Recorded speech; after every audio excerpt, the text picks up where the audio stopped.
बंदोबस्त और बंगाल बंदोबस्त। स्थायी बंदोबस्त और बंगाल बंदोबस्त ब्रिटिश भारत में भूमि व्यवस्था के दो प्रमुख रूप थे। दोनों व्यवस्थाओं का उद्देश्य ब्रिटिश सरकार को अधिक राजस्व प्राप्त करना था। स्थायी बंदोबस्त। स्थायी बंदोबस्त 1793 में लॉर्ड कॉर्नवालिस द्वारा बंगाल, बिहार और उड़ीसा में लागू किया गया था।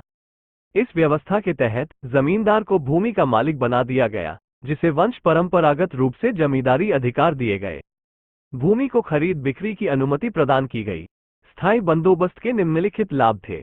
ये सरकार को अधिक राजस्व प्रदान करता था। ये भूमि व्यवस्था को अधिक स्थिर और सुव्यवस्थित बनाता था। ये किसानों को अधिक आर्थिक सुरक्षा प्रदान करता था। स्थायी बंदोबस्त के निम्नलिखित नुकसान भी थे। ये जमींदारों को शक्तिशाली बनाता था, जिससे किसानों का शोषण हो सकता था। ये भूमि व्यवस्था को अपरिवर्तनीय बनाता था, जिससे कृषि विकास में बाधा आ सकती थी।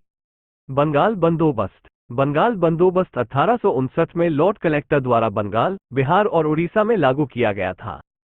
इस व्यवस्था के तहत किसानों को भूमि का मालिक बना दिया गया और उन्हें अपनी फसलों की वास्तविक पैदावार के आधार पर लगान देना था। बंगाल बंदोबस्त के निम्नलिखित लाभ थे। ये किसानों को अधिक स्वतंत्रता और आर्थिक सुरक्षा प्रदान करता था।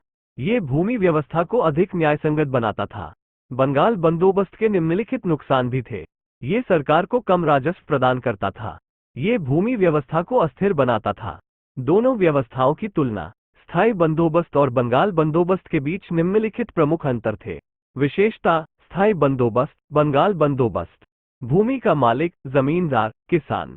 लगान की दर, निश्चित, वास्तविक पैदावार के आधार पर। जमींदारी अधिकार, वंश परंपरागत, नहीं। भूमि की खरीद बिक्री, अनुमति।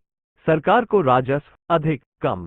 किसानों की स्थिति, कम स्वतंत्र और सुरक्षित, अधिक स्वतंत्र और सुरक्षित। भूमि व्यवस्था की स्थिरता, अधिक स्थिर, कम स्थिर। निष्कर्ष। स्थायी बंदोबस्त और बंगाल बंदोबस्त दोनों ने ब्रिटिश भारत में भूमि व्यवस्था में महत्वपूर्ण परिवर्तन किए।